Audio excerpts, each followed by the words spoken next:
Hey there guys, it's Mr. Cool210 here with a quick review of Yu-Gi-Oh.com. Yes, before we get started, I know I reviewed the box set from the same franchise, but I felt like this site needs to be talked about. It's a site that has a lot of good things TV-based websites need, although I promise, nothing Yu-Gi-Oh related next time. This is the last time I'm doing something in this franchise. When you open up the site, you get a nice looking page with a nice color selection. Nothing that seems too jarring, nothing that's too distracting. It also gives you the most important news for the website, such as the new movie coming out. While the newest news is down on the bottom of the page. One thing I have to give major credit to is that the site tries its best to not only be accessible to fans, but people who are trying to get into the show to begin with. Usually a site like this would just let you watch episodes of the show, but this goes a step farther, giving short character bios. It also tells you who voiced that character, who that character considers allies, and to top it off, what episode that character appears in. Compare this to, say, the website for the ABC show Castle. Sure, it gives an episode guide and a place to follow the actors on social media, but that's really it.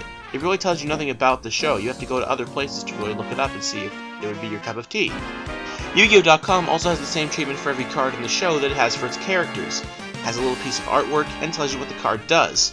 Another positive is that it has a very nice layout. Everything is easy to find and clearly labeled, with buttons for both Facebook and Twitter in case you want to follow this site on those pages.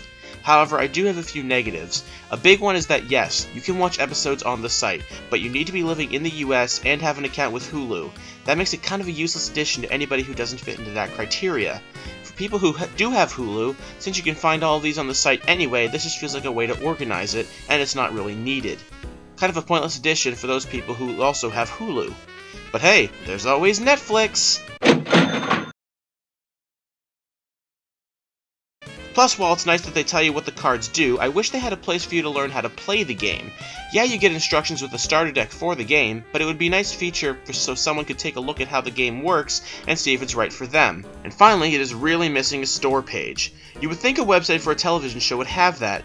Even if it's just linked to the Amazon pages, it would at least be a good way to look at everything they are selling instead of having to look it up on other sites. I'd honestly give this site a 7 out of 10. If it had a different way of viewing the show and a bit more information on the game, and a store page of course, I'd give it a higher score. But as it is, it's a good site for the show, and if you're at all interested in the show, I'd recommend checking it out. Who knows? Maybe you'll even become a fan like me.